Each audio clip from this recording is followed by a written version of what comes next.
The message came at 6:17 on a Thursday evening, just as the snow outside my window had begun to turn into thin, icy rain.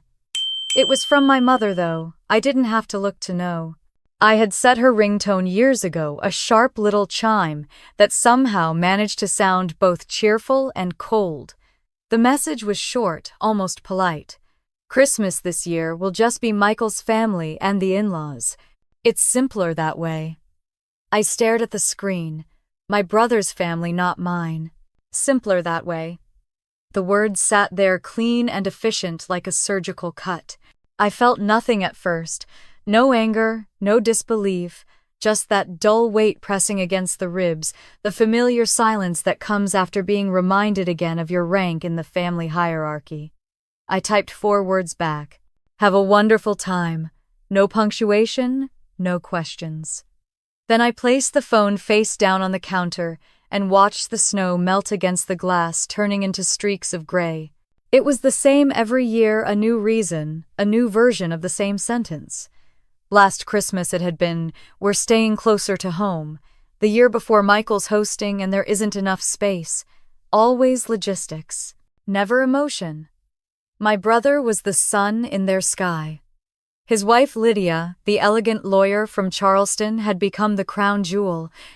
They were the picture-perfect family, 2 kids, a big house, perfect smiles, the kind of people my parents loved to show off. I was the footnote, the daughter who worked with computers, who kept to herself. Every family has a narrative, and mine was simple. Michael was the success story, and I was the maintenance code in the background. The silence in my apartment stretched out like a thread pulled too tight.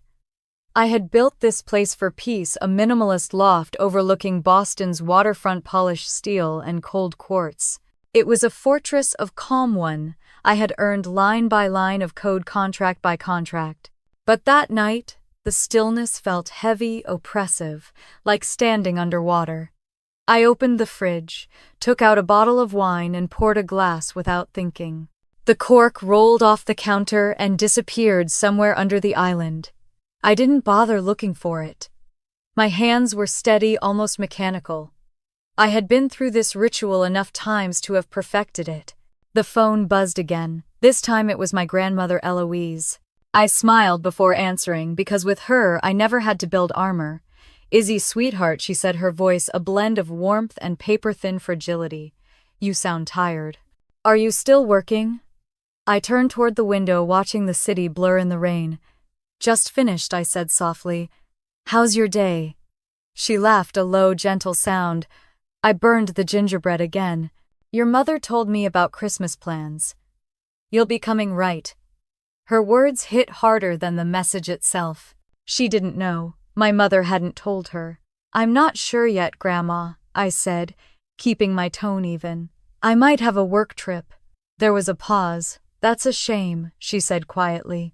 It isn't the same without you. I promised to call her again soon, then hung up before the tightness in my throat could turn into something else. The truth was, I'd spent 33 Christmases waiting for my mother to look at me the way she looked at my brother. She never did. I wasn't the kind of daughter she knew how to love. I didn't fit into her curated image, the perfect Southern matriarch with perfect children and picture-perfect dinners. I was too analytical, too quiet, too independent. The daughter who didn't need to be rescued was never part of the story she wanted to tell. I finished the wine and sat at my desk. The glow from the laptop washed over my hands. The screensaver flicked away to reveal a calendar filled with meetings, contract reviews, escrow updates, compliance calls. My company, Architect Systems, had just completed a $200 million acquisition. I was the chief architect behind its security core, the part no one outside the firm ever saw but everyone relied on. My father once said I should get a real job, something stable. Stability to him meant obedience. To me, it meant freedom. I had spent years building systems that couldn't be exploited, structures that couldn't be quietly rewritten like I had been. I opened a new tab and checked the family group chat. A mistake. It was full of photos, Lydia showing off centerpieces, my mother approving each design with heart emojis, my uncle joking about bourbon and snow. A proper family Christmas, he wrote. Proper. I looked at those words until they blurred. Proper meant them. It never meant me. My mother would tell people she had 2 children, but in her heart, she only ever had one heir. I was the contingency. I set the laptop aside and walked to the window. Below the harbor shimmered under the streetlights boats, rocking gently against the current.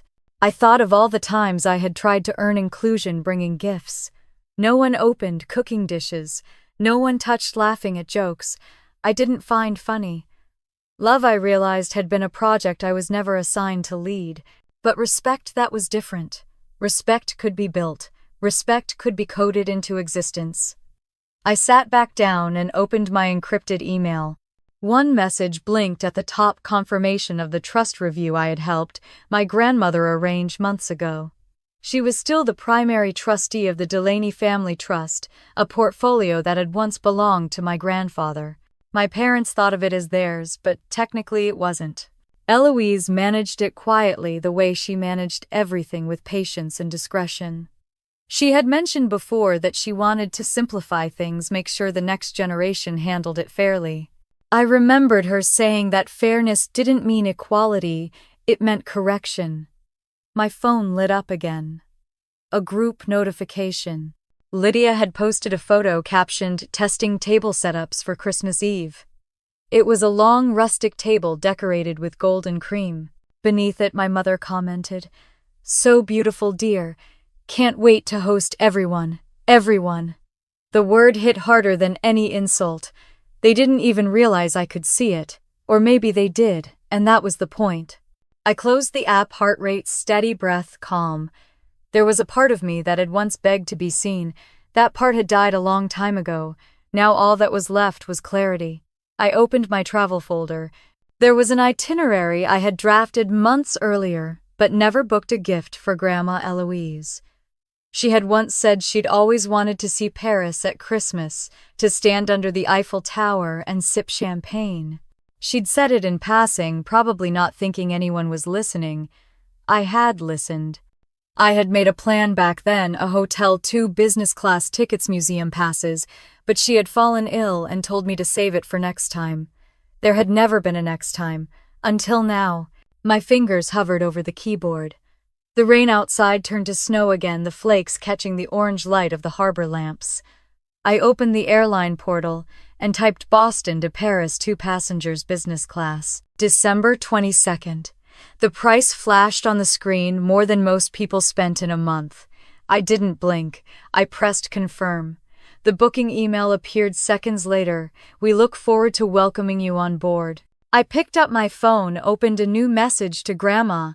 My thumbs hesitated only once before typing. "I have an idea. Paris. Business class. Pack a coat." I stared at the message, then hit send. It turned blue, delivered. Outside, the snow kept falling, quiet and endless, covering everything that had come before.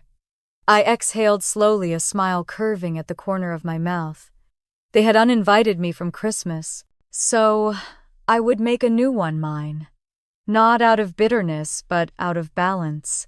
Out of the understanding that sometimes the only way to prove your worth is to stop asking for a seat at someone else's table and build your own under brighter lights with better company. I poured another glass of wine, raised it to the empty room, and whispered, "To Paris." That night, as the city disappeared beneath a veil of falling snow, I didn't just close my laptop, I closed the door on the version of me that kept waiting to be invited. The next morning, the world outside was white. Snow had finally settled overnight, layering the city in quiet surrender. I woke to the sound of my phone vibrating on the nightstand, the faint hum weaving through the silence. It wasn't family.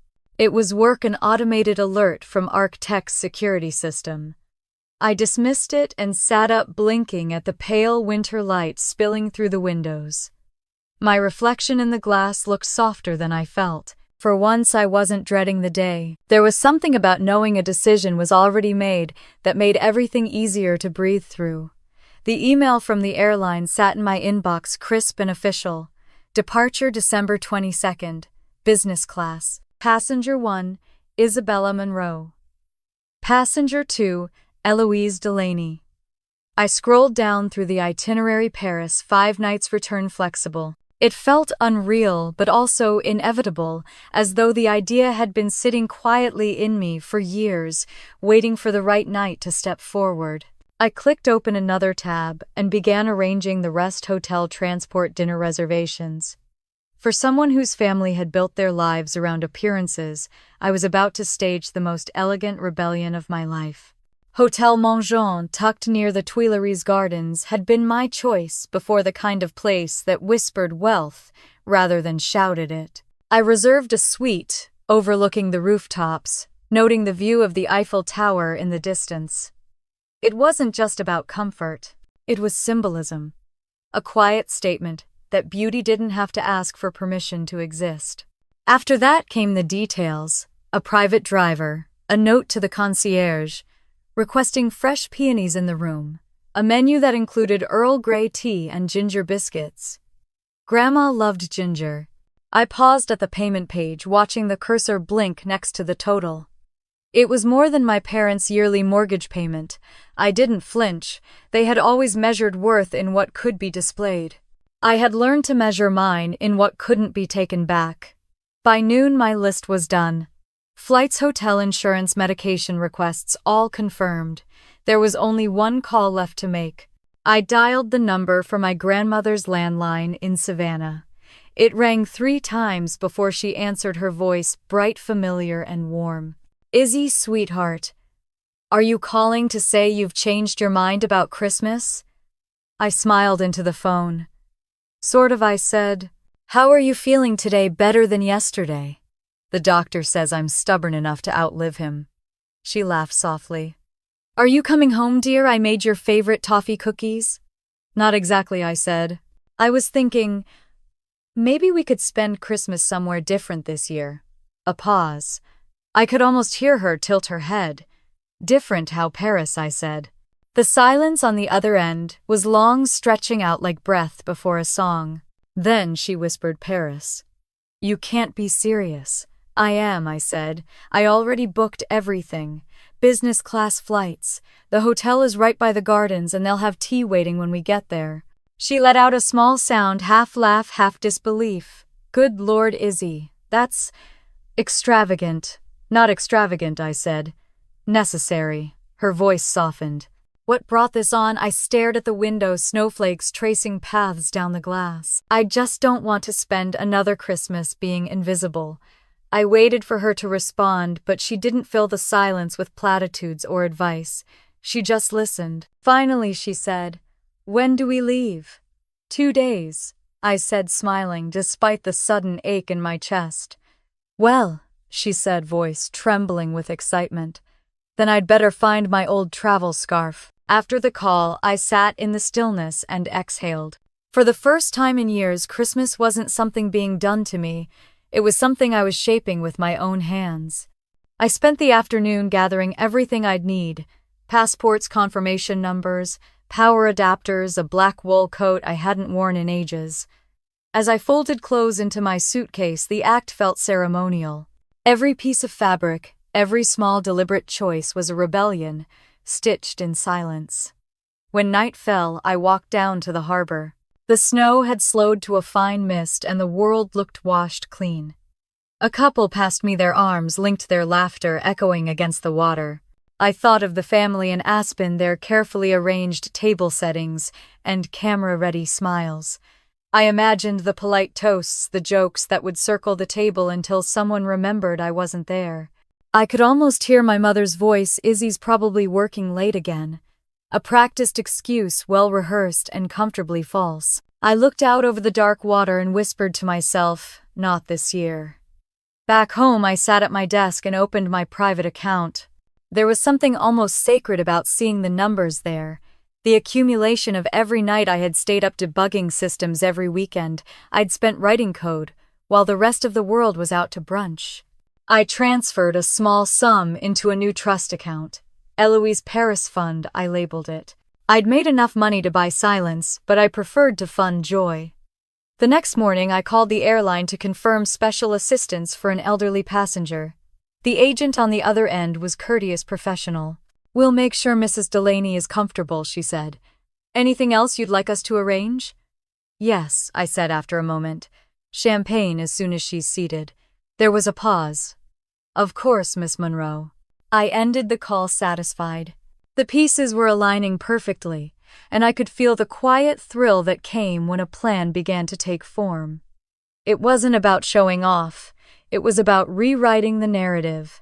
For years, my family had defined me by absence, the one who doesn't come home, the one who's too busy. They had no idea that absence could be power, that the person missing from their table could build a bigger one somewhere else. That evening, I called Grandma again to check in. She was breathless, her voice bubbling with energy. "I've been looking through my closet," she said. "Do you think my old wool coat will do?" "It's perfect," I said. "Paris can be cold, but I'll make sure you're warm." "Oh, and Izzy," she said after a pause. "Your mother called. She mentioned something about you being busy." I smiled. "You could say that." She sounded unsettled. "I'm sure she is," I said, my tone even. "It's hard losing control of the narrative." "Be kind, dear," she said, her voice tender but firm. "Revenge is only beautiful when it teaches grace." "I'm not seeking revenge," I said, though even I wasn't sure that was entirely true. "I just want a Christmas that doesn't hurt." She sighed softly. "Then, let's make it the best one we've ever had." After we hung up, I looked around my apartment. The suitcase sat by the door ready. The snow outside had stopped, and the city was quiet, blanketed in white. I poured myself a small glass of whiskey and sat on the couch, the glow of the window washing the room in silver light. For the first time in a long time, I didn't feel small. I didn't feel like someone waiting to be chosen. I felt steady, deliberate, whole. I glanced at my phone, no new messages from my parents, no last-minute apologies or explanations. Just silence. And in that silence, I felt something like peace. I turned off the lights, leaving only the view of the harbor visible in the dark. Tomorrow, I would drive to Savannah and pick up the only person who had ever looked at me without judgment. Tomorrow, I would take her somewhere she'd always dreamed of going. Somewhere that didn't require anyone's permission. Somewhere that belonged only to us. I whispered the words softly to the quiet room, testing how they sounded out loud. "Paris," I said. "Let's go to Paris." And for the first time in years, the word Christmas didn't sting. It sparkled. By the time the snow stopped falling, I already knew where I was going next, south to Savannah, to pick up the only person who'd never made me feel like a guest in my own family. The highway to Savannah was long and nearly empty, a silver ribbon cutting through frost-covered pines. The radio murmured soft jazz, low enough not to intrude on my thoughts. I'd left Boston before dawn, a thermos of coffee beside me and my suitcase in the trunk. Every mile felt like distance, not just from a city, but from a lifetime of being quiet in the wrong rooms. The snow that had blanketed the harbor had turned into thin sunlight by the time I crossed into Georgia. My mother once said the South teaches you to smile even when your teeth hurt. I had stopped smiling for her a long time ago. When I pulled into Grandma Eloise's driveway, the house looked smaller than I remembered, but warmer too. The front porch sagged a little, and the white paint on the shutters had faded to a soft gray. I sat in the car for a moment, letting the engine idle as I watched her through the window. She was setting a small table with her usual precision, a napkin folded into a triangle, a vase with one daisy. I turned off the ignition and stepped out into the crisp air. The scent of pine needles and distant chimney smoke filled my lungs. It was the smell of childhood, of the few places I had ever felt safe. The front door opened before I could knock. "Isabella Monroe," she said, her smile blooming like sunlight. "You look tired and underfed. That must mean you're successful." I laughed, stepping into her arms. She was small but steady, her embrace familiar and grounding. "I missed you, Grandma." "Of course you did," she said, releasing me. "Everyone misses me eventually. She glanced at the car. Is that all you're bringing? For now, I said, closing the trunk. We'll travel light. Her eyes narrowed with suspicion. Travel. I followed her inside, pretending not to hear. The house smelled like cinnamon and clean laundry. The same porcelain figurines still sat on the mantel, staring down with delicate indifference. I set my bag by the stairs, and she handed me a cup of coffee before I could ask. You still take it black, she said. Some habits survive, I said, sipping. Like your gingerbread, she chuckled. I didn't burn it this time. We sat at the kitchen table, the morning light cutting through lace curtains, landing on the faded tablecloth. She studied me for a long moment. You look different, she said softly. Not tired, just decided. I guess I am. Does this have something to do with your mother's text? I met her gaze. You heard she told me she was simplifying the guest list. Her voice was calm, but her eyes had steel in them. She always did like to simplify women she couldn't control. I smiled, feeling that quiet understanding pass between us. I'm not angry, Grandma, just finished. She leaned back in her chair, nodding slowly. Finished is a powerful word, Izzy. Dangerous, too. What are you planning? Something different, I said, my tone deliberately vague. She tilted her head. Different as in practical or different as in trouble? I grinned. Somewhere between the two. After breakfast, she insisted I help her take down a box from the attic labeled Christmas 1974. Just to see if the lights still work, she said. We carried it downstairs and opened it in the living room. Inside were strings of colored bulbs, a few broken ornaments, and a tangle of silver tinsel. She pulled out an old snow globe and shook it gently. The tiny Eiffel Tower inside shimmered under the falling flakes. Where did you get that? I asked. Your grandfather bought it at a flea market, she said. I used to keep it on the kitchen window ledge. Told myself I'd see the real thing one day. Why didn't you? Her smile faltered. Life, I suppose. Someone always needed something, and I kept telling myself there'd be time later. Then later turned into 40 years. I watched her trace the edge of the glass. What if later came now? She looked up at me, eyes sharp behind her reading glasses. Izzy, what are you up to? I sat beside her, holding the snow globe between us. I booked the flights. We're leaving tomorrow. Paris. You and me. For a moment, the only sound was the faint hum of the refrigerator. Her hand trembled slightly, then stilled. You're not joking. No. Her eyes glistened, not from shock, but something deeper, like she was holding back a part of herself that hadn't been allowed to breathe for years. Paris, she whispered. I used to imagine the air there smelled like sugar. It smells like freedom, I said quietly. She laughed softly, brushing away a tear. You don't even speak French. Money's a universal language. She stared at me, then shook her head. Your mother will lose her mind. She already did, I said. This isn't about her anymore. Eloise leaned forward, studying me the way she used to when I was a child trying to explain my logic puzzles. You've thought this through every detail. Flights, hotel, wheelchair assistance at the airport, medical clearance from your doctor. I even called your pharmacy. Her eyes widened. Good Lord, you're serious. Completely. She leaned back, smiling through disbelief. My daughter will call it irresponsible. She can call it whatever she wants, I said. We'll be on another continent. Her laughter filled the room, bright and unrestrained. You're your grandfather's girl, she said finally. He always believed in bold moves. That afternoon we packed together. She insisted on bringing her ancient tapestry handbag, the one with the brass clasp that barely worked. I offered her a new leather one, but she waved it away. Some things carry luck, she said. I don't travel without it. She picked out a few dresses, her wool coat, a scarf that had belonged to my mother before the distance between them had frozen solid. She hesitated before folding it. Maybe I'll give it back to her one day, she murmured. I didn't answer. By evening, the house looked like it was holding its breath. The suitcases sat by the door, her passport gleaming under the lamp. We ate dinner by the fire, soup and cornbread, simple and comforting. She kept glancing at the clock, as though afraid time might change its mind. I haven't flown in 20 years, she said softly. Then, it's overdue, I said. After dinner, I stepped outside for some air.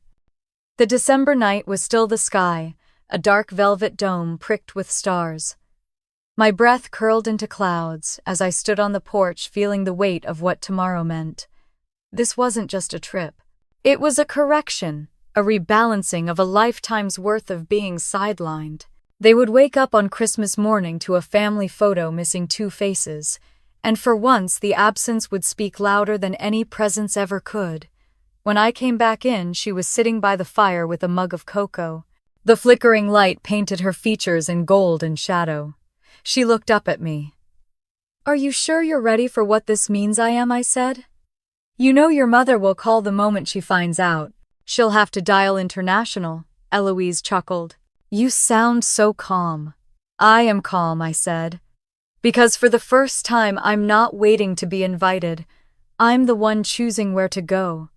She studied me for a long time, her expression unreadable. Then she nodded. "Good, just promise me one thing." "What's that?" "When they talk about this and they will, don't let them turn it into a scandal. Let it stay what it really is." "And what's that?" "A love story," she said simply. "Between a granddaughter who refused to stay small and an old woman who finally decided to see the world." I smiled, feeling something warm unfurl in my chest. "I can live with that." She sipped her cocoa, satisfied. Then it settled. Tomorrow we fly. As the fire dimmed to embers, I sat beside her, the snow globe still on the table between us. Inside it, the tiny Eiffel Tower shimmered in endless snowfall. It felt like a promise kept even before the plane left the ground. Outside, the night deepened, and somewhere in the distance, the faint chime of a church bell marked the hour. Tomorrow, everything would change. By sunrise, our suitcases were in the trunk, her passport in my bag, and the road to the airport stretching ahead like the first clean page of a new life. The airport was chaos wrapped in tinsel. Families moved like slow, noisy currents through the security lines, dragging overstuffed suitcases and shouting at each other across plastic bins. Somewhere, a child was crying over a lost stuffed reindeer. I stood with Grandma Eloise at the edge of the check-in counter, our luggage stacked neatly beside us, 2 passports in my hand. The agent behind the counter smiled, her holiday lipstick a shade too bright. "Good morning. Where are we flying today, Paris?" I said, sliding our documents forward. The woman's fingers froze over the keyboard for a moment, her expression softening when she looked at Eloise. "That's quite the Christmas trip," she said. Eloise's eyes twinkled. "It's long overdue, dear," the agent chuckled. "I'll make sure you're well taken care of." We moved through security faster than I expected. Eloise insisted on walking, refusing the wheelchair service I had arranged. "If I'm flying halfway across the world, I'm going to do it on my own 2 feet, she said. She walked slowly, but proudly, her posture straight, her scarf a swirl of deep green wool against the gray terminal. People looked at her, some smiled, some stared, but she carried herself like she had waited 80 years to take this walk. At the gate, she stood by the window gazing out at the plains. "You know," she said, "your grandfather used to talk about the world like it was a series of locked doors. He said if you had the right key, you could go anywhere." "And you believed him?" I asked. She smiled faintly. "No, I learned to pick locks instead." We both laughed, though her eyes stayed fixed on the horizon. The loudspeaker crackled with our boarding announcement. "Passengers in Group 1, for Flight 227 to Paris, you may now begin boarding." "That's us," I said. She turned toward me, a mix of disbelief and delight on her face. "Isabella, I can't believe you're actually doing this." "Neither can they," I said, glancing at my phone, where a half-dozen missed calls from my mother filled the screen. I silenced it, dropped it into my bag, and held out my arm. "Shall we?" The first-class cabin felt like another world, entirely quiet, serene, bathed in soft gold light. As soon as Eloise settled into her seat, the flight attendant appeared with 2 flutes of champagne. "Compliments of the crew," she said. "Merry Christmas, ladies." Eloise hesitated, her fingers trembling slightly around the glass. "I've never had champagne before," she admitted. Then tonight, I said, raising mine, you'll have it at 30,000 feet. She clinked her glass against mine, eyes shining. To my granddaughter, she said softly, for making the impossible seem small. The plane lifted through clouds heavy with snow, the city shrinking below us into a scatter of lights. As we leveled off, Eloise leaned back, looking out the window with an expression I hadn't seen on her in years, something like awe. It's strange, she murmured. When you're young, you think there's a limit to how high you can go. Then one day you're here, and it feels like there never was.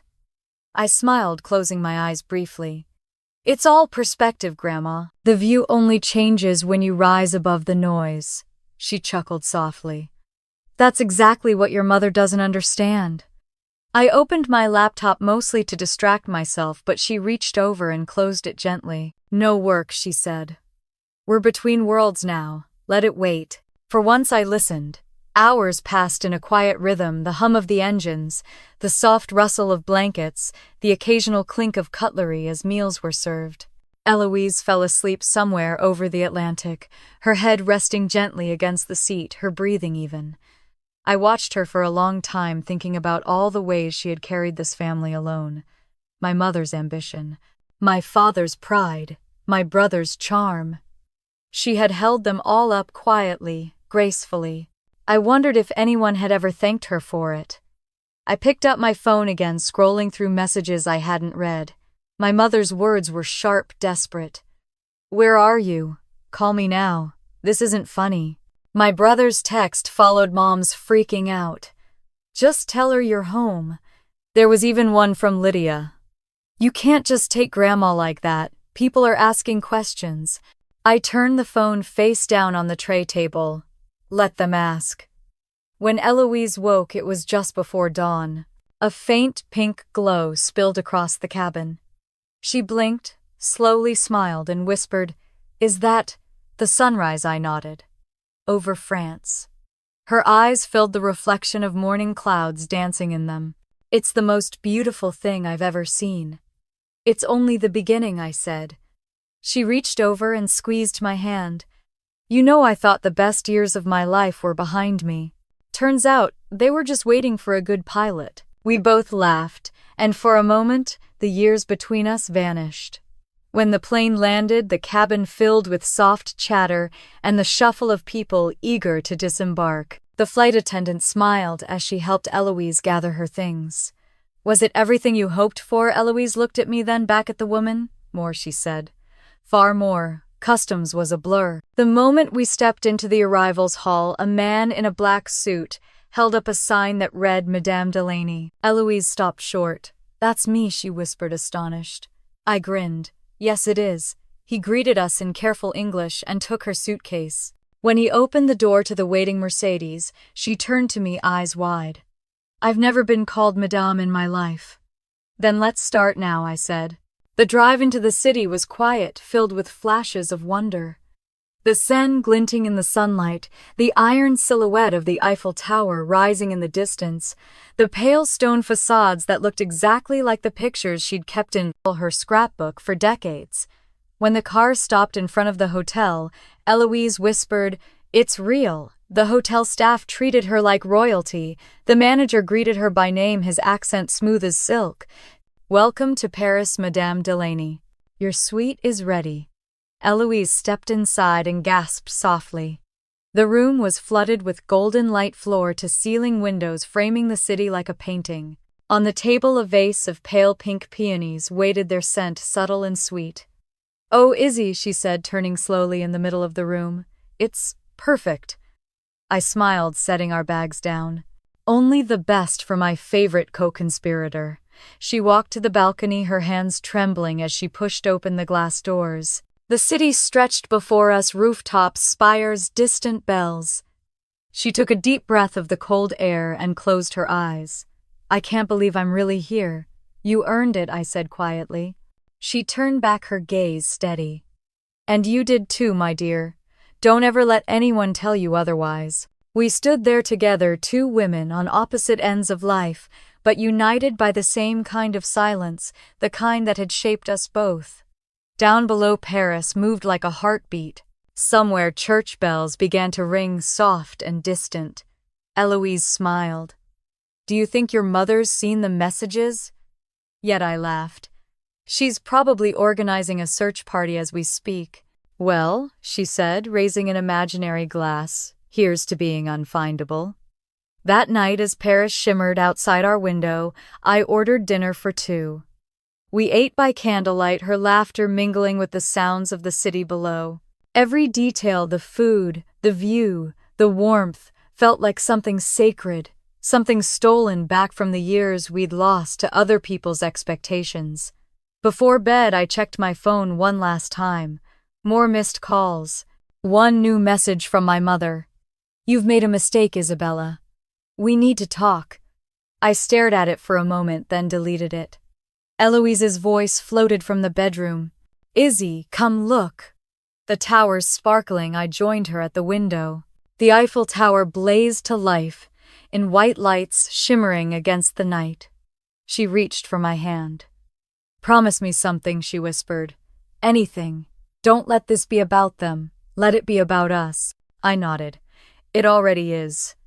Outside, the city glowed like a promise kept. Inside, for the first time in my life, Christmas didn't feel like a wound. It felt like freedom. As the lights of Paris began to shimmer beneath the clouds, Grandma Eloise reached for my hand and whispered, Promise me this isn't a dream, and I smiled, knowing the real journey was only just beginning. Paris greeted us like a secret finally told. The air was cold and damp, carrying the scent of roasted chestnuts from a street vendor and the faint echo of an accordion playing somewhere far away. Eloise stepped out of the car and just stood there, her gloved hand pressed to her mouth. Oh, Izzy, she whispered. It's exactly how I imagined it. No, it's better. The driver unloaded our luggage as the hotel porter appeared, offering a polite bow. The golden letters above the entrance gleamed against the gray sky, La Grande Étoile. The marble steps shone as if waiting for her. She climbed them slowly, taking in every detail, the wreaths on the doors, the chandeliers visible through the glass, the hum of quiet luxury. Inside, the lobby smelled faintly of lilies and wax. A pianist played softly by the fire. The manager greeted us in flawless English. Miss Collins, Madame Delaney, welcome. We're honored to have you. Your suite is ready. Eloise turned to me, her eyes glistening. They know our names. I smiled. They should. Our suite was a dream made tangible, tall windows draped in cream velvet armchairs, a marble fireplace already glowing. The city stretched beyond the balcony, the Eiffel Tower rising like a promise through the mist. Eloise walked straight to the window, her fingertips grazing the glass. I used to have a postcard of that, she murmured. It hung by my vanity mirror for 40 years. Now you have the real thing, I said. She turned, her voice trembling with disbelief. And you did all this for me? For us, I corrected. We unpacked slowly, deliberately. Eloise lined her pills on the bedside table as if arranging tiny pieces of control. I hung up her gray wool coat, smoothing the fabric the way she used to smooth my hair when I was a child. Every gesture felt like an undoing of years that had separated us, distance, silence, misunderstandings, stitched together by small kindnesses. When she found the new dress waiting for her, soft dove gray cashmere wrapped in tissue, she gasped. Oh, Izzy, it's beautiful. It's for dinner tomorrow night, I said. You're going to look incredible. She smiled, tracing the fabric with her fingers. I haven't dressed up in years.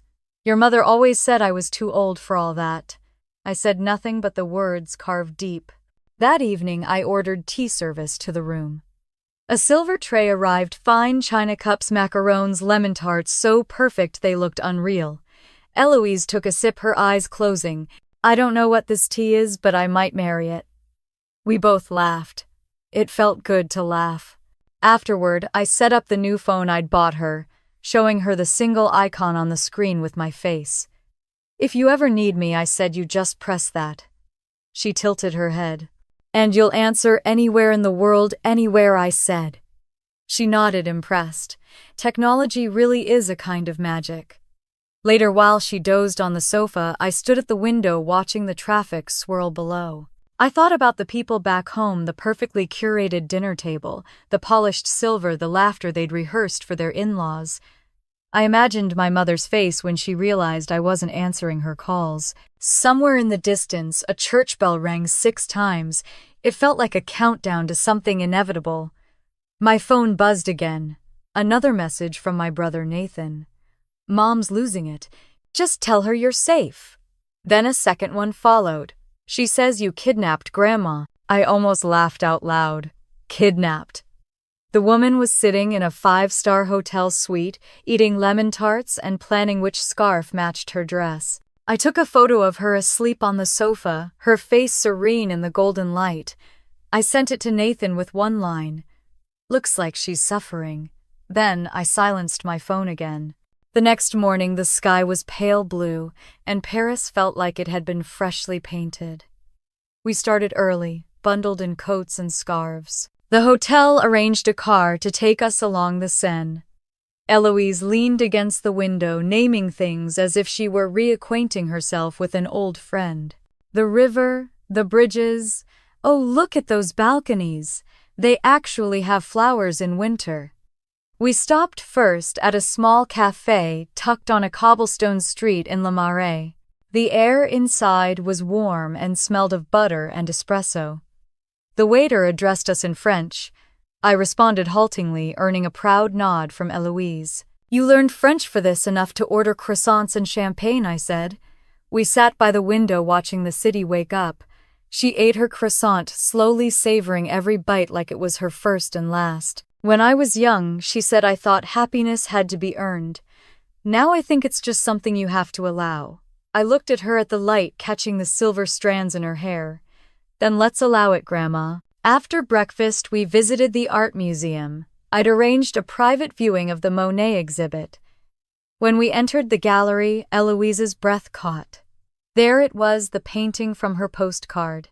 The water lilies, the soft brushstrokes of light. She stepped closer, tears in her eyes. I never thought I'd see it with my own eyes. The curator stood respectfully behind us. "Take as much time as you like," he said. Eloise just stared at the canvas, her hand trembling, as she reached out not to touch, but to feel the air between her and the art she'd dreamed of for a lifetime. "It's like seeing my own memories," she whispered. I watched her in silence, realizing this trip was never really about revenge or proving a point. It was about restoration, about giving her back something the world and our family had taken. When we left the museum, the light had changed. The streets glowed gold and the chill in the air had softened. Eloise looped her arm through mine. "You know what I think?" "What I think? This is the first Christmas that actually feels like one." That night, I ordered dinner in the hotel's private salon, just the two of us. Candlelight flickered against the crystal glasses. A small string trio played near the fireplace. Eloise wore the gray dress, and I thought she had never looked more beautiful. Partway through dinner, she leaned closer. "Your mother called me last week before all this," she said. "She wanted to make sure I wasn't lonely. But I think what she really wanted was to make sure I didn't cause a scene." I raised an eyebrow. "Did she mention me?" "She said you'd been difficult lately." I laughed softly. "That's their favorite word for me." She nodded. "It's also what they call anyone who refuses to stay small." For a while, neither of us spoke. The violinist began playing something soft and melancholy, and Eloise smiled faintly. "You know," she said, "you remind me of myself. The younger version. The one who never got to be." I took her hand. "Maybe we're both getting another chance." She squeezed it gently. "Maybe we are." Later, when she went to bed, I sat alone on the balcony. The Eiffel Tower sparkled in the distance, the city murmuring below. My phone buzzed again. This time it wasn't my mother or brother. It was my Aunt Ruth. "Everyone's talking, Izzy. You've really stirred the pot. Your mom says you'll regret this." I stared at the message for a long time before replying. "Maybe. But not tonight." The night air was cold against my skin, but it felt good, real. I looked through the window at Eloise sleeping peacefully and realized something had shifted inside me. I wasn't angry anymore. I was awake. Somewhere far away, the phone on my nightstand blinked again. I ignored it. The next morning, I knew the real storm would begin. That night, as I drifted to sleep to the sound of Paris traffic below, I had no idea that by morning our quiet escape would become the headline of a family scandal thousands of miles away. The first messages came before breakfast. I woke to the sound of my phone buzzing across the marble nightstand, the screen lighting up again and again with the same names: Mom, Nathan, Aunt Ruth. I let it vibrate until the battery nearly died. The city outside our window was pale and quiet, the Eiffel Tower still ghostly in the morning mist. Eloise was already up, sitting by the window in her robe, sipping tea and reading the hotel's French newspaper upside down. "You're famous," I said, yawning. She looked up confused.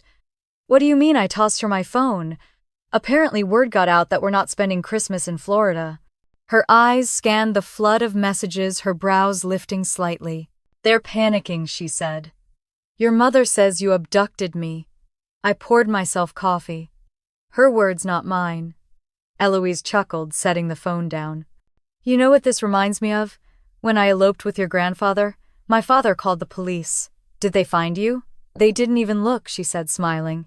"He didn't really want me back. He just wanted control." Her voice softened as she looked back at the window. "Some people mistake control for love. Your mother's the same way." The knock at the door interrupted us. A young concierge stood there with a bouquet of fresh peonies. "Compliments of the hotel, Madame Delaney," he said. "And this was also delivered for you." He handed me an envelope sealed in gold foil. I frowned. "Who delivers mail to a hotel?" Eloise leaned forward, curious. "Open it." Inside was a crisp ivory card. "Miss Collins, please contact your family. They are worried." "The U.S. Embassy, Paris." I laughed, shaking my head. She actually called the embassy. Eloise smiled thinly. She always did like to escalate. I dropped the card on the table. "I'm not calling them." "No, Eloise," said her voice calm. "You're not." The rest of the morning unfolded like a film playing too slowly. We went down to the breakfast salon where waiters glided like dancers between tables. Eloise ordered pancakes, marveling that they were almost American but fancier. I watched her laugh with the waiter, the lines around her eyes softening her voice, full of the kind of joy I hadn't heard in years. For a moment I forgot there was a storm brewing across the ocean. When we returned to the suite, I checked my email mostly out of habit. Among the usual updates from my law firm and a few holiday sales, one message stood out: subject trust inquiry. Immediate response requested. It was from the law office that had managed the Delaney family trust for decades. I opened it carefully. "Miss Collins, your grandmother has contacted our office with requests to revise her estate documents. Before proceeding, we require your confirmation for coordination, as she has named you as primary consultant. Please advise availability for a virtual meeting within 24 hours." I turned to Eloise. "Grandma, what did you do?" She didn't even look surprised. "Oh, I made a few calls yesterday before dinner. It's time I cleaned up some old paperwork." "Cleaned up?" I repeated. She shrugged, folding her napkin neatly. "It's my money, darling. I might as well decide where it goes while I can still hold a pen." I sank into a chair. "You're changing the trust." "I'm updating it," she said. "And before you ask, no, I'm not doing it out of spite. I'm doing it because I finally see clearly who's earned my faith and who hasn't." Her tone was steady, but there was an undercurrent of steel in it. "Grandma, you know they're going to lose their minds." She smiled faintly. "Then let them. Perhaps losing their minds will help them find their conscience." That afternoon, while she napped, I joined the video call with the law firm. The lead attorney, a silver-haired man named Mr. Wainwright, greeted me politely. "Miss Collins, I understand you're in Paris with Mrs. Delaney. She has requested several amendments. I'd like to confirm your understanding before proceeding." "I understand perfectly," I said. He adjusted his glasses. "One of the proposed changes includes designating you as successor trustee. That would transfer fiduciary control upon her passing." I nodded slowly. "She's aware of the implications fully," he said. And I might add she was quite specific about her reasons. Her words were, and I quote, "I prefer the family realist to the family performer." I couldn't help but smile. That sounds like her. By the time Eloise woke, the legal documents had been drafted. She read every word, her reading glasses perched on the end of her nose. When she finished, she signed them without hesitation. "Done," she said. "And you'll keep copies, of course." "I already have," I said, scanning the PDFs into my encrypted drive. She leaned back in her chair. "Good. Now let's have tea. I feel lighter already." That evening I took her out for a walk along the Champs-Élysées. The city glowed with holiday lights, strings of gold and white swaying gently in the cold breeze. Eloise clutched my arm, her eyes darting from one glittering display to another. "Your mother would hate this," she said suddenly. "Why? Because it's not her idea," she replied, laughing. Her laughter was contagious. We stopped at a small chocolatier's window where truffles sat in rows like jewels. I bought a box, and she insisted we eat two right there on the sidewalk. "Best rebellion I've ever tasted," she said. We returned to the hotel to find a voicemail waiting. The front desk clerk handed it to me on a written note. "Miss Collins, a woman called claiming to be your mother. She asked for your room number. We did not provide it." Eloise chuckled when I read it out loud. "They think they can track you down in Paris. They're trying," I said, pulling out my phone. "Maybe I should post something just to make it easier." "What do you mean?" I opened the camera app, flipped it to selfie mode, and framed us with the city lights behind the window. "Smile, Grandma." She grinned, lifting her glass of champagne. I took the photo, added a caption, and posted it to my private family group chat to Peace, Freedom, and Good Taste. Within a minute, the typing bubbles appeared. Then came the messages, furious, confused, incredulous. "Where are you? This isn't funny, Izzy. You're embarrassing the family. Bring Grandma home." I showed the screen to Eloise. She studied it for a moment, then said simply, "They always confuse embarrassment with exposure." I laughed softly. "What do you mean?" "They think keeping secrets makes them respectable, but sometimes shining a little light is the only way to make people see." The clock on the mantel chimed 9. I closed my phone and poured her another glass of champagne. "To shining light, then," I said. She clinked her glass against mine, and to letting them squint. Later that night I couldn't sleep. The adrenaline of defiance kept me awake. I sat on the balcony watching the city hum. Somewhere far away, my family was unraveling their carefully built narrative, falling apart. But here, in this golden cocoon above the streets of Paris, everything felt balanced. When I finally went back inside, Eloise was awake too. She was sitting in bed, her reading lamp glowing softly. "Couldn't sleep?" I asked. She looked up, smiling faintly. "No, I was just thinking. I've waited a long time for this kind of peace. Funny, isn't it? You have to leave everything behind to find it." I sat beside her. "You're not leaving everything, Grandma. You're just choosing differently." She nodded slowly. "Then I choose this." Outside, the bells of the city began to toll deep and slow. Midnight, Christmas Eve. Eloise leaned back against her pillows. "Merry Christmas, Izzy." "Merry Christmas, Grandma," I whispered. As the lights of Paris flickered against her face, I realized something. The fight wasn't just about exclusion anymore. It was about inheritance, yes, but not the financial kind. It was about legacy. And for the first time, it was ours to define. By the time the first snow began to fall over Paris, I thought the chaos might finally quiet down, but I was wrong. Back home, the real storm was only just beginning. By Christmas morning, my phone was a war zone. Notifications poured in like artillery fire, missed calls, voicemails, long texts full of guilt and accusation. The family group chat had mutated overnight into a courtroom, and I was the defendant. My mother's messages came first. "You've humiliated us, Isabella. Taking your grandmother away on Christmas Eve? Do you even realize what people are saying?" Then Nathan, more measured, but just as patronizing. Mom's in tears. Dad's furious.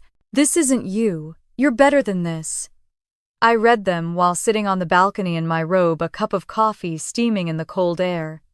Eloise was still asleep, breathing softly in the next room. The sky over Paris was silver, the streets below quiet, as if the whole city were holding its breath. I didn't reply to a single message. Instead, I opened my camera and took a picture of the skyline. The Eiffel Tower shimmered faintly through the morning fog. I posted it with no caption. Within minutes, my cousin Lindsay commented with a series of exclamation marks. Another cousin wrote, "So this is what being too busy for family looks like." I locked the phone, set it aside, and whispered to the city, "Let them talk." When Eloise woke, she looked refreshed and oddly serene. "Did I sleep through Christmas?" she asked. I smiled. "No, Grandma. It's just beginning."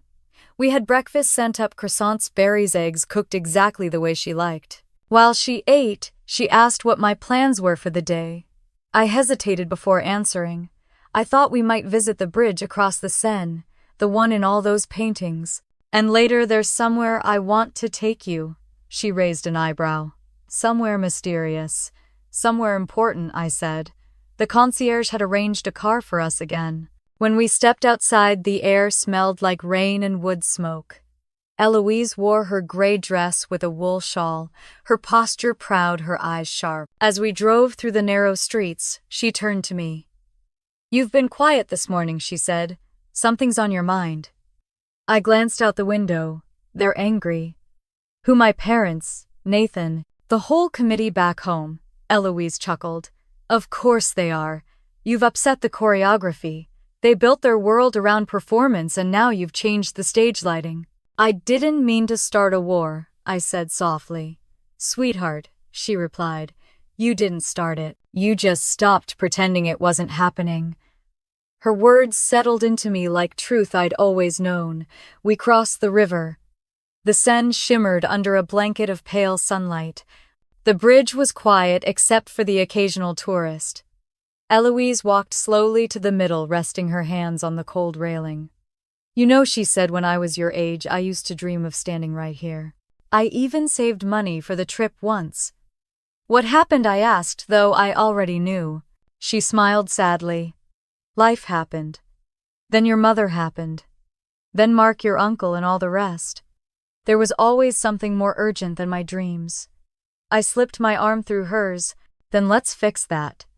She nodded, looking out at the water. "It's strange. The longer you live, the more you realize that love without respect feels a lot like captivity." Her words hit me hard. When we returned to the hotel, something unexpected was waiting. The concierge handed me a small package and a note. From the United States consulate, it read. Inside was a sealed envelope with my name typed in bold. I opened it to find a printed message. "Miss Collins, please contact your family. They have filed a welfare concern with U.S. authorities regarding your grandmother's safety." Eloise's laughter rang through the marble lobby when she read it. "They think I'm being held hostage," she said. "I haven't had this much fun in years." The absurdity of it all made me laugh too, though a part of me knew it wasn't really funny. It was control disguised as concern. It always had been. Upstairs, Eloise rested while I answered a few work emails. Then impulsively I opened the family group chat again. The messages were still coming. My mother had written an essay-length text about family values and public image. My father added a line about reputation. Nathan wrote, "Mom says you're making Grandma do things that aren't good for her health. She's 80, Izzy. Be reasonable." I took a deep breath and typed one message. "She's 80, Nathan, not invisible." Then I put the phone away for good. That afternoon, we went to the small jewelry boutique I had found online the night before. The owner, a woman in her 60s with dark hair pinned elegantly back, greeted us warmly. "Ah, yes, the custom order," she said when she saw me. She disappeared into the back and returned with a velvet box. Inside was a delicate gold bracelet engraved on the inside with the words, "Freedom has no age." Eloise gasped softly. "Oh, Izzy!" I clasped it around her wrist. "It's not just jewelry, it's a declaration." Her hand trembled slightly as she touched the engraving. You always did know how to make a statement without saying a word. When we left the boutique, she insisted on walking even though the wind had picked up. We wandered through the Christmas market's rows of glowing stalls, selling candles, scarves, and pastries dusted with sugar. Children chased each other between stands. The sound of carolers drifted through the air. For a few precious minutes, we were just two women in a city that didn't care who we'd been before. But as dusk settled, my phone buzzed again. This time, it wasn't a text. It was a video call. My mother. Eloise saw the name flash across the screen. "Answer it," she said. I frowned. Why? Because it's time they see the truth for themselves. I hesitated, then tapped accept. My mother's face filled the screen tight, furious, the kind of expression she wore when she thought appearances were slipping. "Isabella," she snapped. "Where are you? What are you doing?" "We've had to call lawyers to make sure Grandma isn't being exploited." "Good evening to you too, Mother," I said coolly. "We're having a lovely Christmas, thank you." "Lovely," she repeated, incredulous. "You've turned our family into a spectacle. Your cousins are gossiping, your father's humiliated." "Then maybe you shouldn't have left me off the guest list," I said. Her mouth opened, then closed. "That's not the point." "It's exactly the point," I replied. "You didn't want me there because I didn't fit your perfect picture. You thought if you erased me from Christmas, I'd just disappear quietly." Eloise stepped into the frame, her posture regal. "Carol," she said, her voice calm, "but cutting your daughter didn't erase anyone. She gave me the best Christmas of my life. I'm safe, I'm happy, and for once I'm being treated like I matter." My mother's eyes widened.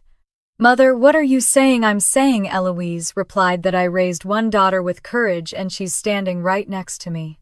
For a moment the screen went silent. My father appeared behind my mother, his voice deep and tight. "Evelyn, this isn't you. Leah's manipulating you." "My name's Isabella," I said sharply. He ignored me. "We can sort this out when you come home. There's still time to undo this mess." Eloise smiled faintly. "I'm not coming home. At least not to that home."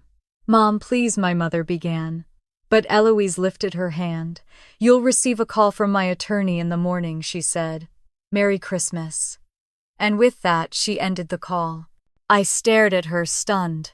"Grandma, what was that?" "Phase 1, she said, smiling. "Now finish your champagne. We have work to do." That night, while the rest of the world celebrated, we sat side by side at the window, the Eiffel Tower glittering in the distance. She told me stories I'd never heard, of her first love, of sacrifices she'd made, of the quiet ache of always being second to someone else's comfort. And when she finally fell asleep, her hand resting gently over mine, I understood that what we had done wasn't rebellion. It was reclamation. The phone on the table buzzed one last time. I ignored it. Let them stew in their own silence. Outside, Paris shimmered alive, defiant, free. That night, after Grandma ended the call with a calm that could silence thunder, I knew something irreversible had begun, and by morning her next move would change everything. The morning after Christmas, Paris felt different, still beautiful but sharper, like the city itself was holding its breath. The sun cut across the rooftops, turning every window into a blade of light. Eloise was already awake when I came out of my room, dressed in her robe, reading glasses perched on her nose, a cup of coffee steaming beside her. She looked almost too calm. "I was wondering when you'd get up," she said. "The lawyer called." I froze halfway to the table. "Which lawyer?" "Mr. Wainwright. He's ready to finalize the trust amendments today." She said it like she was talking about grocery shopping. "Today, yes. He's sending a Paris-based associate to handle the paperwork." She smiled faintly. "It's a good day for housekeeping." I sat across from her, still half asleep, trying to process the weight of what she'd just said. "Grandma, once you sign those papers, there's no undoing it. Mom and Nathan will go ballistic." She took a slow sip of coffee. "They already have. Why waste a good tantrum?" Her voice was calm, but there was a glint of steel in her eyes. I realized then that this wasn't a spontaneous decision. She'd planned this long before Paris, maybe even long before I ever texted her about the trip. A knock at the door interrupted us. The concierge again carrying a small folder embossed with gold lettering. "Madame Delaney, this arrived from the notary," he said. "And there's also a video message attached to the delivery for Miss Collins." "Mercy," I said, taking the envelope. He bowed slightly and left. Eloise motioned toward the folder. "Open it." Inside were the legal documents, formal heavy with signatures, stamps, and seals, and a note clipped to the top virtual witness session scheduled for 5 p.m. Paris time. The video message was from Mr. Wainwright himself. "Good morning, Miss Collins. Your grandmother has expressed absolute clarity regarding her decisions. As requested, I've included the amendments to designate you as successor trustee and establish the Delaney Foundation for Women in Technology. A representative from our French partner firm will arrive shortly to notarize. Please ensure your grandmother reviews the final version in full." I played the video twice just to be sure I hadn't imagined it. "You're starting a foundation," Eloise smiled. "You inspired it." I blinked. "Me you," she said. "You took what the world threw away and built something from it. That deserves to live on." I didn't know what to say. We spent the day walking along the river, though neither of us really saw the sights. The conversations drifted from small talk to memory, and back again. She told me about her own mother, a woman I'd never met who had lived her life quietly behind other people's dreams. "She was brilliant," Eloise said, watching the water. "But she never had the luxury of being seen." "She would have liked you," I said. Eloise smiled. "She would have liked you more." By the time we returned to the hotel, the light was fading. The lawyer's representative was already waiting in the lobby, a polished man in a dark gray suit, holding a leather briefcase. "Madame Delaney, Miss Collins," he said, bowing slightly. "I am Monsieur Arnaud, from Wainwright and Frères. We are ready when you are." Eloise gestured for him to follow us upstairs. The suite suddenly felt smaller once the paperwork was laid out. The air thickened with formality. Arnaud explained every clause carefully in English, his voice even and professional. When he finished, he turned to Eloise. "Madam, do you understand the terms of this amendment?" Eloise adjusted her glasses, her expression sharp. "I do. My assets will fund the Delaney Foundation immediately upon my passing. My granddaughter Isabella Collins will serve as executive director and trustee. All prior trustees are to be removed, and any beneficiary who disputes this arrangement forfeits their claim." Arnaud nodded, satisfied. "Then if you agree, please sign here." Her hand trembled slightly as she reached for the pen, not from hesitation but from age. I watched her write her name, each letter slow, deliberate, final. When she finished, she handed the pen to Arnaud. He checked the signatures, stamped the final page, and looked up. "Congratulations, madam. It is done." For a long moment, Eloise didn't speak. She just stared at the signed document, then leaned back in her chair. "Funny," she said. "It feels like breathing again." I walked her to the balcony afterward. The city glowed below us, gold and silver. She exhaled slowly. "Do you think they'll understand?" "No," I said. "But they'll have to live with it." She nodded, a faint smile curving her lips. "Then, that's enough." Later that evening, I ordered room service, a bottle of champagne, and 2 slices of chocolate tart. We sat at the small dining table, the paperwork neatly stacked beside us. She poured the champagne herself, her hand steady now. "To new beginnings," she said, raising her glass. "To peace," I added. We clinked glasses, the sound bright and clear. But peace, I was learning, rarely comes quietly. Halfway through dessert, my phone buzzed again. This time, it wasn't a message or call, it was a video notification from my cousin Lindsay's social media account. The thumbnail made my stomach drop. It was a screenshot of the photo I'd posted 2 days earlier, Eloise, and me in front of the Eiffel Tower. Above it, Lindsay had written, "Guess who skipped family Christmas to live their best life in Paris." The post had hundreds of comments already. Some were harmless, others vicious. "Must be nice when you don't have to work for it. Isn't that grandma's money?" "Ungrateful much." My mother had even left a comment. Family isn't about showing off online, Isabella. I closed the app and set the phone down, my pulse pounding. Eloise watched me quietly. They're talking, aren't they? I nodded. They always are. She sipped her champagne. Let them. Gossip is just free advertising for the truth. Her calm was almost unnerving but comforting too. You're not angry, I asked. Oh, I am, she said, smiling faintly. But anger is only useful when you aim it correctly. Her words hung in the air like a spark.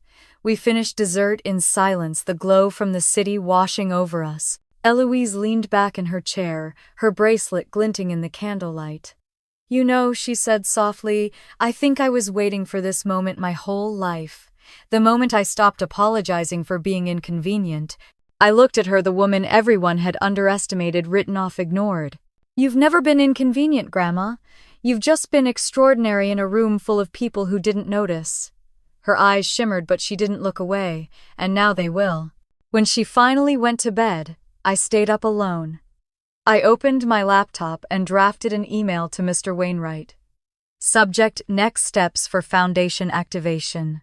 I listed the documents, the contact information for the U.S. office, and the date for formal registration. Then, almost as an afterthought, I attached one of the photos from that afternoon, Eloise signing the papers, her hand firm, her expression radiant. Before hitting send, I added one last line. Thank you for helping her make history. Outside, the wind carried the faint sound of church bells. Somewhere down the street, someone laughed. I closed my laptop and looked out at Paris, the city that had become our witness. Tomorrow, I knew the storm back home would reach its peak. But for tonight, it was just us two women who had stopped asking for permission to exist. That night, as I sent the final email confirming the Foundation's activation, I had no idea that by dawn, our quiet victory in Paris would ignite a scandal powerful enough to shake the entire Delaney family back home. By the time the sun climbed over the rooftops of Paris the next morning, the fallout had already begun. My phone was filled with notifications, articles, tagged posts, even a few emails from journalists. Someone in the family, probably Lindsay, had leaked the news about the trust amendment. The headline glared up at me from my screen: heiress granddaughter named sole trustee in Delaney family estate, shake up. I stared at it for a long time, the words blurring slightly. Eloise walked into the room, tying her silk robe around her waist. What's that look for? She asked, pouring herself coffee. They know, I said. Her eyebrows rose slightly. Of course they do. Good news travels fast when it's bad for someone else. I turned the phone so she could see. They made it public, Grandma. This isn't just family gossip anymore. It's on the internet. Eloise took a sip of her coffee, utterly unbothered. Then let the internet have its fun. I've lived long enough to know that truth and outrage have the same shelf life, about 3 days. But they'll call it manipulation, I said. They'll say I forced you. She cut me off with a quiet laugh. They can say what they like. I wasn't coerced. I was finally awake. Her calm steadiness was infuriating and inspiring all at once. I admired it even as I felt the anxiety rise in my chest. The phone buzzed again. This time it was a video call request. My mother. The timing was too precise to be a coincidence. She's not going to stop, I muttered. Answer it, Eloise said. I hesitated. She'll just twist this around, make it sound like I've poisoned you. Eloise looked at me, her expression firm. Then let her speak. But remember, you don't owe her an explanation, I answered. My mother's face filled the screen, her voice already trembling with accusation. Isabella, what in God's name have you done? Do you have any idea what this means for our family? Good morning to you too, Mother, I said flatly. You've made us look like fools, she continued. People are calling, asking questions. Your father is furious. You've humiliated him in front of his colleagues. What kind of daughter does that? The kind who was never invited to Christmas, I said. Her lips tightened. Oh, for heaven's sake, stop dramatizing. Stop pretending, I interrupted. You cut me out. You said it was about space, but it wasn't. You didn't want me there because I didn't fit your picture of a perfect family. Now you don't get to complain that your perfect image cracked." For a moment she didn't speak. Then quietly, "Is this about money, Isabella? Is that what this is?" "No," I said, my voice low and even. "This is about respect. Something I learned to live without for far too long." Eloise moved into the frame beside me, her presence like a shield. "Carol," she said, her voice smooth as glass, "I suggest you stop assuming that everything in this world belongs to you. My assets, my decisions, my legacy, they are mine to give, and I have chosen where they go." My mother's eyes widened. "Mother, you're being reckless. You're letting her manipulate you." "Manipulate?" Eloise laughed softly. "If only you knew how much strength it takes to stop being manipulated." Before my mother could respond, Eloise ended the call with one tap. The screen went black. The silence afterward was thick and electric. "I think that went well," Eloise said dryly. I let out a shaky breath. "You realize she's probably calling lawyers right now." "Good," she said, smiling faintly. "That'll give Wainwright something to do." The rest of the morning passed in uneasy quiet. I tried reading the paper, but my mind kept spinning. I could practically feel the ripple of outrage crossing the Atlantic, spreading through cousins, uncles, second cousins, the entire Delaney web unraveling one thread at a time. Just after noon, the hotel phone rang. The front desk clerk's voice was polite but nervous. "Miss Collins, I have a call from a Mr. Harrison, the Delaney Trust Administrator. He says it's urgent. Put him through," I said, though my stomach clenched. "Miss Collins," Mr. Harrison's voice came formal and hesitant. "I'm calling to inform you that your grandmother's new directives have already been challenged. Your mother and uncle have filed an intent to dispute the amendments." Eloise rolled her eyes. "Of course they have." However, Harrison continued, "The documents were properly executed and notarized under French jurisdiction, witnessed by both our firm and a licensed notary. Legally, they have little ground." "Meaning?" I asked. "Meaning they can scream all they like," he said carefully, "but they can't reverse what's done." Eloise smiled. "Thank you, Mr. Harrison. I'll be sending you a Christmas bonus for putting up with their nonsense." When the call ended, she turned to me. "Well, darling, it appears the revolution has begun." The phrase made me laugh despite myself. "You sound like you've been waiting for this." "Maybe I have," she said. "A lifetime of being told to be quiet prepares you well for the moment you finally speak." That afternoon, we decided to get some air. The sky had cleared after a light rain, the streets glistening like glass. We walked through the Tuileries gardens, past bare winter trees, and small groups of tourists taking photos. Eloise walked slowly, her hand looped through my arm. "You know what they'll never understand," she said softly, "that this isn't revenge. It's justice." "Sometimes I can't tell the difference," I admitted. She smiled. "Justice feels lighter. Revenge leaves you hollow. You'll know the difference in your bones." I thought about that as we reached the fountain in the center of the garden. A young couple stood nearby, laughing, tossing bits of bread to pigeons. Eloise watched them for a long moment. "I used to think success meant being admired," she said. "Now I think it just means being free from people's opinions." I nodded, realizing she was right. Back at the hotel, another message was waiting. This time it wasn't my mother or the trust lawyer, it was Nathan. His tone was different. "Izzy, please call me.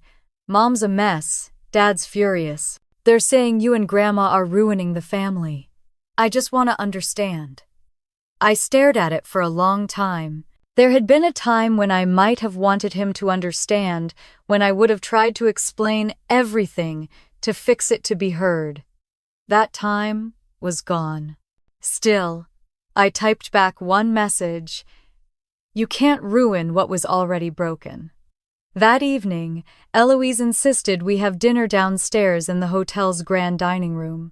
The chandeliers sparkled like constellations, the room humming with quiet elegance. She ordered duck confit and a glass of Bordeaux, declaring it the most sinful combination imaginable. Halfway through the meal, a hotel staff member approached our table holding a small tablet. "Madame Delaney, there's a video call request for you." From your attorney. Eloise accepted it immediately. Mr. Wainwright appeared on the screen, smiling faintly. Madame Miss Collins, I wanted to inform you that the revised trust documents have officially been recorded. The Delaney Foundation is now a recognized charitable entity. Eloise's smile deepened. Perfect timing, Mr. Wainwright. Merry Christmas. Merry Christmas indeed, he said. And if I may add, it's an honor to witness history. When the call ended, Eloise raised her glass to me. To freedom, dear girl, the kind you can't buy or inherit, only earn, I lifted mine. To you, Grandma. The bravest woman I know, she tilted her head. Bravery's just stubbornness with better shoes. We both laughed. The sound carried through the restaurant bright and clear. That night as I tucked her into bed, she looked at me with that same steady gaze. You know, Isabella, what they'll never grasp is that all I ever wanted was peace for this family. I just finally realized I had to remove the poison to find it. I sat beside her, brushing a stray hair from her face.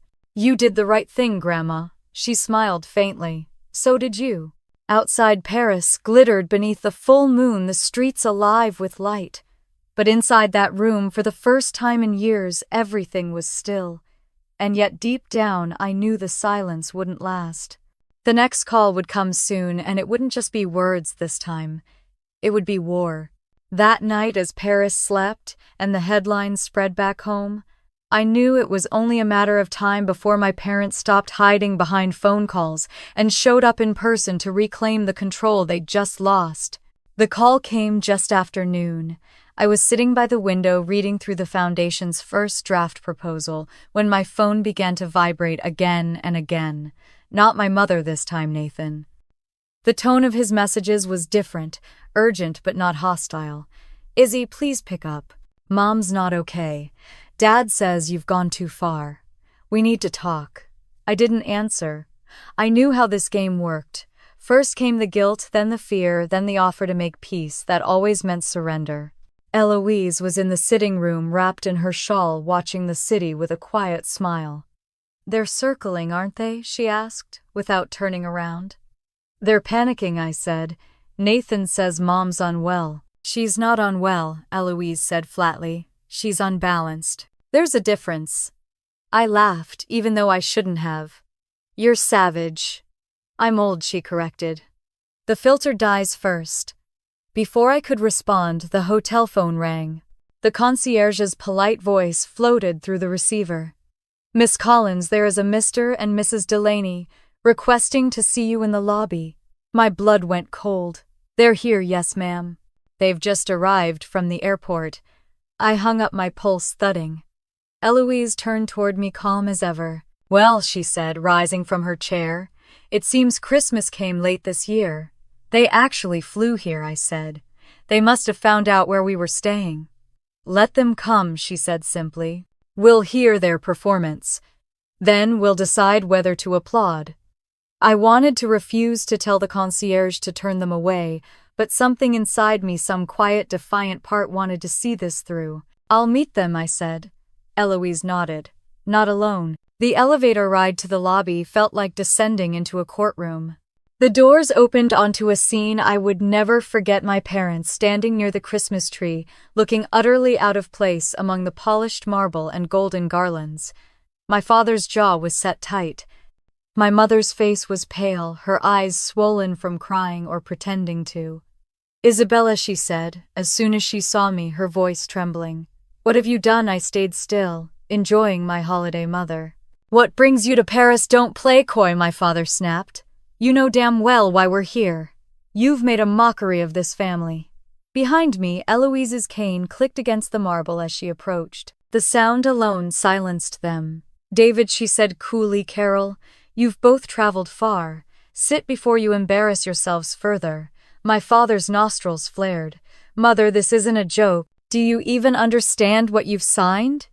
Do you know what she's done to you? Eloise lifted an eyebrow. I'm 81, David, not senile.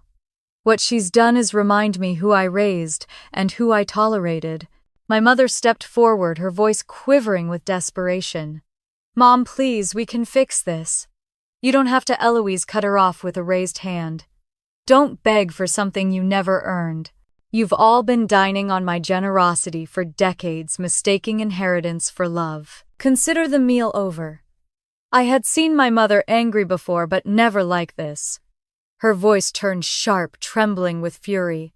You've poisoned her, Isabella. You've turned her against her own family. What kind of granddaughter does this? The kind who finally stopped apologizing, I said quietly. My father pointed at me, his face red. This isn't over. I'll contest it, every penny, every clause. I'll take you to court if I have to. Eloise laughed softly. You can try, but read the documents first. I made sure the forfeiture clause was ironclad. The moment you disparage or sue, you lose everything. He blinked, speechless. My mother's face turned ashen. Eloise stepped closer, her eyes sharp as glass. You wanted control, David. But control without compassion is tyranny. And I'm too old to live under tyrants. For a long time, no one spoke. The tension in the air was thick enough to choke on. Finally, my father straightened his coat. Fine. You win, he said, his voice cold. But don't expect us to come crawling back when this all falls apart. Eloise smiled faintly. I won't. Crawling never suited you. He turned and stormed out through the glass doors. My mother stood frozen, her eyes fixed on me. You've destroyed us, she whispered. No, I said softly. You destroyed yourself the moment you decided love was conditional. She turned away, following my father out into the cold. The lobby fell silent. The only sound was the faint crackle of the fire. Eloise exhaled slowly, leaning on her cane. Well, she said, that went about as I expected. You're shaking, I said, moving closer. With satisfaction, she replied, smiling faintly. Let's go upstairs. I need a drink. Back in the suite, the tension dissolved into exhaustion. Eloise sank into the armchair by the window. I poured her a small glass of sherry. Do you regret it? I asked. She sipped slowly, considering. I regret waiting this long, she said. I regret all the years I mistook silence for peace. Her words landed heavy in the quiet room. I thought about my own life, the times I had swallowed my pain, the years I had tried to earn their love through success, through restraint, through disappearing when they needed space. Silence wasn't peace, it was suffocation. I sat down beside her. You know they'll come after me next. She looked at me with a mix of pride and warning. Let them. You have truth on your side, and the truth, when spoken clearly, terrifies people who live on illusion. That night, I received an email from Mr. Wainwright confirming that the Paris notarization was complete and logged. The foundation was now active beyond the reach of any family litigation. It was done. But the messages kept coming. My mother left a voicemail, her voice breaking midway through. You think you've won, Isabella, but all you've done is isolate yourself. When the applause fades, you'll be alone. I deleted it without listening to the end. The next morning, Eloise woke early and asked to see the Eiffel Tower one last time before we left. We stood together at dawn, the tower glowing gold against the pale sky. She took my hand. You know, my father used to say that family is a mirror. Sometimes it shows you your best self. Sometimes, if you're unlucky, it shows you who you refuse to become. I squeezed her hand gently. So what do you see now? She smiled. A woman who finally stopped living in other people's reflections. We stood there until the city came to life. The traffic, the sound of church bells, the quiet hum of morning. And for the first time, I realized I wasn't angry anymore. The war was over. Later that day, as we packed our bags, I found a handwritten note on the desk in Eloise's looping script. For Isabella, some battles aren't meant to be won. They're meant to be remembered, so no one ever forgets what silence cost us. I folded it carefully, slipped it into my coat pocket, and looked out the window one last time. Paris shimmered beneath the winter sun, alive and mercifully indifferent. It felt like the beginning of something new. That night, as the city lights flickered across the Seine, I knew my parents' departure wasn't the end of the story, only the silence before their next desperate move. The following morning felt unnaturally still. Paris had the quiet of a Sunday, though it was Monday and the air hung heavy waiting. I made tea for Eloise, careful not to wake her too soon. Her face, softened by sleep, looked years younger. She'd earned the rest. He hadn't. The adrenaline from yesterday still burned under my skin. The confrontation in the lobby kept replaying in my head. My mother's trembling voice, my father's rage, the way Eloise had faced them like a queen in exile who'd finally come home to her own throne. By the time she woke, the winter sun had crept high, painting the walls in soft gold. "You're up early," she said. "I don't think I slept," I admitted. "Good," she said, stretching carefully. "You'll be awake for the next act." "The next act," she smiled faintly. "You didn't think they'd give up that easily, did you?" I frowned. "I thought the legal side was done." "It is," she said, pouring her tea. "But this family never stops when the law gets in their way. They'll try something else. Guilt, sympathy, maybe public humiliation." She stirred her cup. "People who live on power can't stand being powerless." Her prediction was prophetic. At noon, my phone buzzed with a notification. Someone had tagged me in a video. It was a clip of my mother standing outside an airport, visibly upset, giving an interview to a local news channel. The headline read, "Family Rift Over Inheritance. Elderly Matriarch Taken Abroad by Granddaughter." The reporter's voice was too cheerful for the subject. "Carol Delaney, can you tell us what happened?" My mother dabbed at imaginary tears. "I just want to make sure my mother is safe. She's old and confused, and my daughter, well, she's always been intense. We're just worried about her state of mind." I stopped watching. The air left my lungs in a rush. Eloise looked up from her crossword. "They've gone public, haven't they?" "Nationally," I said. "She's playing the victim." "Of course she is," Eloise said. "It's her favorite role." I sat beside her, feeling both furious and hollow. "They're going to make people think I kidnapped you." She patted my hand. "Let them think. The truth doesn't need defending. It just needs patience." But patience felt like a luxury I couldn't afford. My phone was already lighting up again, messages from colleagues, acquaintances, even strangers. Some were sympathetic, others cruel. "You should be ashamed. Gold digger. She raised you, and this is how you repay her." I wanted to throw the phone across the room. Instead, I opened my laptop and logged into the Foundation's new email account. A flood of welcome messages from women in STEM programs filled the inbox. Students, professors, engineers, people who had read about the Delaney Foundation's launch in the same articles that mocked me. Their words were short but powerful. "Thank you. This gives me hope. My grandmother would have loved this." Eloise watched me read. "There," she said quietly. "That's the real story." That afternoon we decided to go out.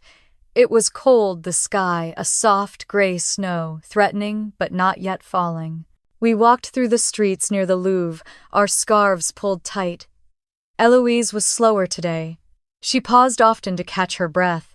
"Don't worry," she said each time. "I'm not fading, just savoring." We stopped at a cafe with an awning striped in green and white. The waiter recognized us from a few days before and greeted Eloise like an old friend. He brought her hot chocolate and a croissant so fresh it melted at the touch.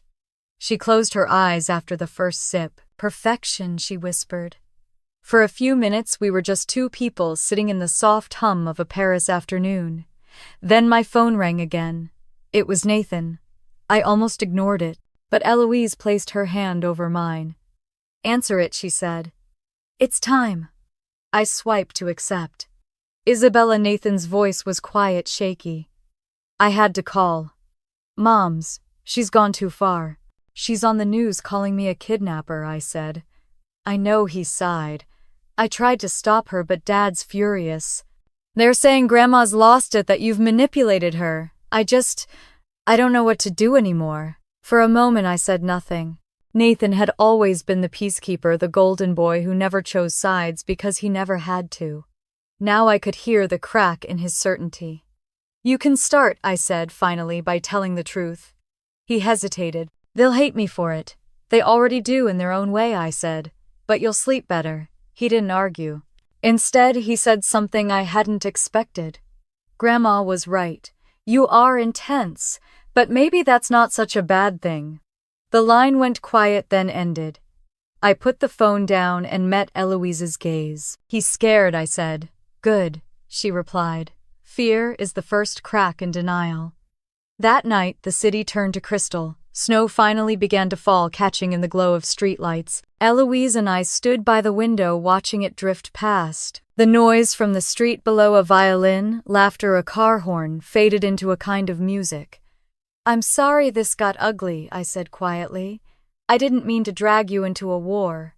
She smiled, her reflection shimmering beside mine. Oh, my dear, this war started long before you were born.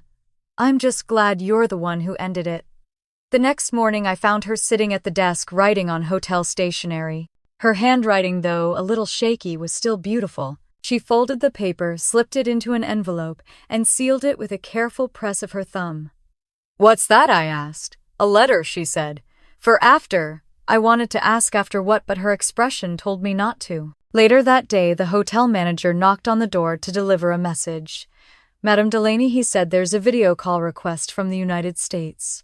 A family conference, I believe. Eloise smiled faintly. Perfect. Set it up for 8 o'clock this evening. The manager hesitated. Shall I prepare the salon? Yes, I said before she could answer, and send up the good champagne. He nodded, bowing slightly. When the door closed, I looked at her. You're planning something, she smirked. I'm planning a finale. By sunset, the salon was ready. The table was set with silver and candles, the Paris skyline glowing beyond the windows. Eloise sat at the head of the table in her gray dress, her pearls glinting softly in the light. I sat beside her, a glass of champagne untouched before me. The screen on the wall flickered to life.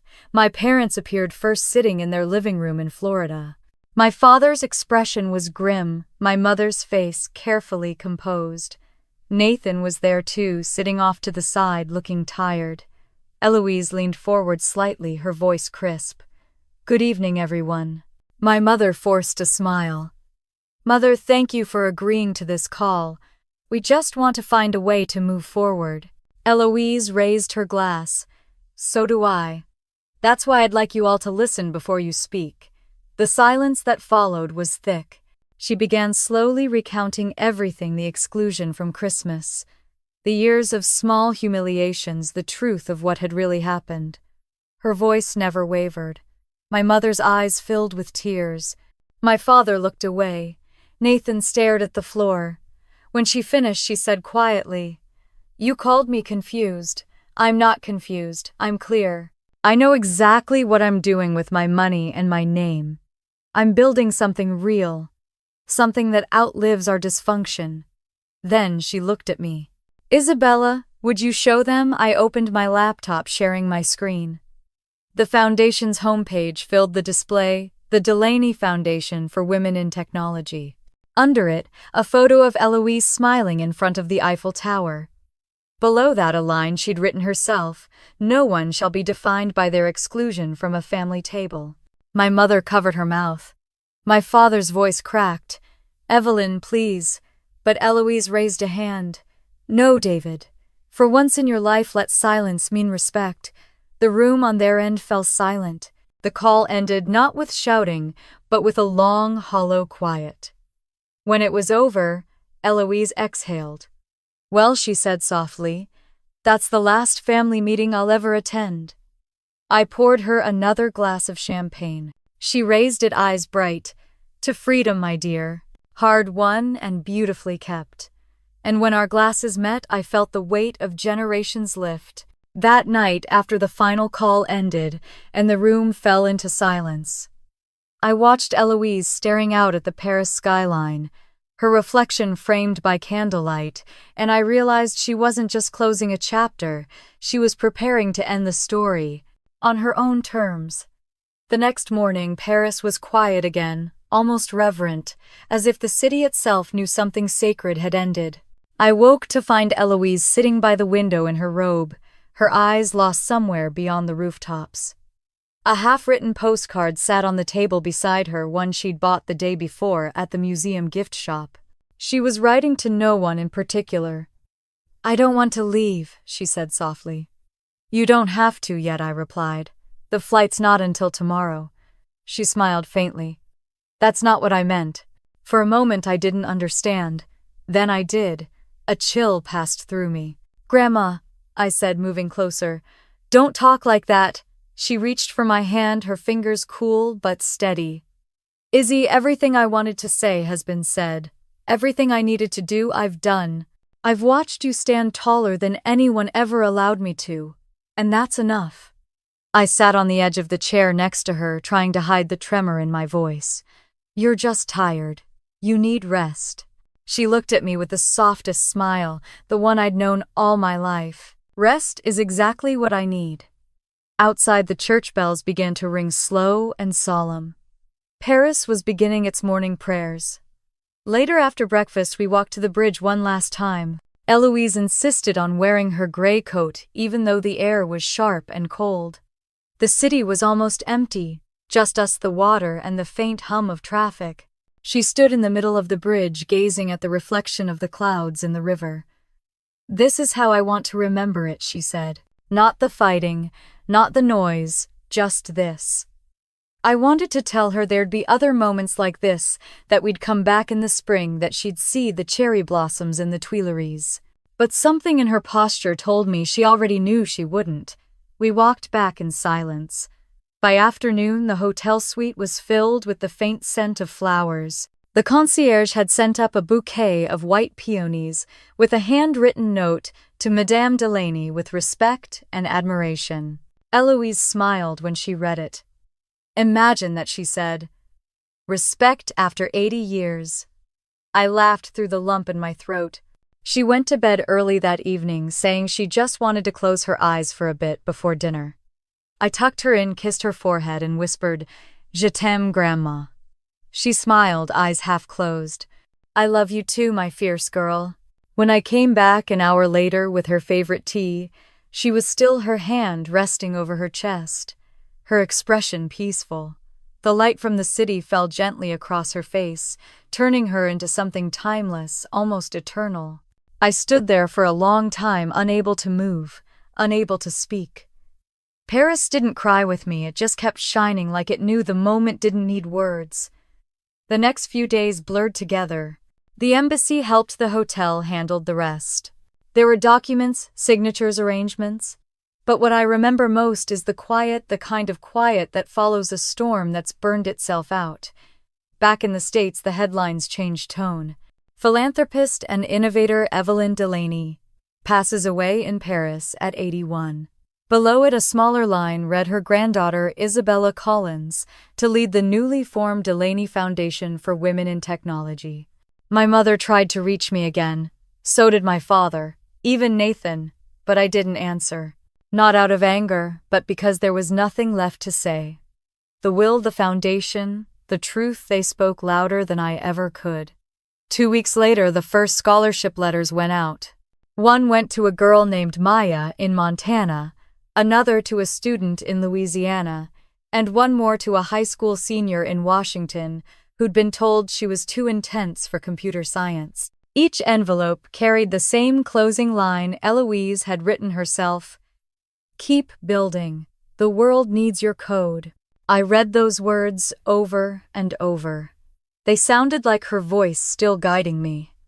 On a gray February morning, I returned to the bridge where we'd stood together. I scattered a handful of her ashes into the Seine, watching them swirl into the current. "You're free now," I whispered, "and so am I." The city shimmered, and for a moment I swore I could hear her laughter carried by the wind. A week later, I gave my first speech as executive director of the foundation. The event was small, a handful of donors, educators, and young women eager to start their journeys. I stood at the podium looking out at the faces in the room. "This isn't a story about money," I began. "It's a story about courage. The courage to build when no one believes in you, to speak When you've been silenced to take back what was always yours, your voice, your worth, your freedom. When the applause came, I didn't look for my parents in the crowd. I looked up, imagining Eloise somewhere above, rolling her eyes and saying, "Finally, she learned to take a bow." After the event, a young woman approached me, no older than 20. "Miss Collins," she said nervously, "I just wanted to thank you. I was told people like me don't belong in tech, but then I read about your grandmother, about you." I smiled. "Then don't let them write your story for you. Write your own." That night I sat in my office, our new foundation headquarters in Seattle. The walls were lined with photos of Eloise at the Eiffel Tower, at the museum on that bridge. Her favorite quote was etched in glass above the entryway: "No one shall be defined by their exclusion from a family table." I poured a glass of champagne and raised it to her portrait. "To us," I said softly. "To peace, to justice, to freedom." Outside, the city lights flickered across the water, reminding me of Paris. For the first time in years, I didn't feel invisible. I felt seen, whole. And somewhere in that feeling, I understood what she had meant on that last morning, when she said she didn't want to leave. She hadn't. Not really.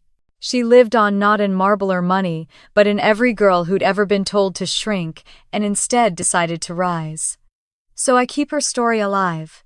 Every Christmas I light a candle, open the windows, and let the cold air in. I make tea the way she liked it. Dark, rich, strong, and I whisper, "We did it." And every time I share this story, every time someone listens, I feel her beside me smiling. If you've ever felt left out, silenced, or made to feel small, remember this: your silence doesn't make you invisible. It makes you powerful, because one day you'll find your voice. And when you do, the world will have to listen. If this story moved you, leave a comment and tell me where you're listening from. Don't forget to like, share, and subscribe for more stories about resilience, justice, and second chances. Because sometimes the quietest revenge is living a life that speaks louder than they ever did.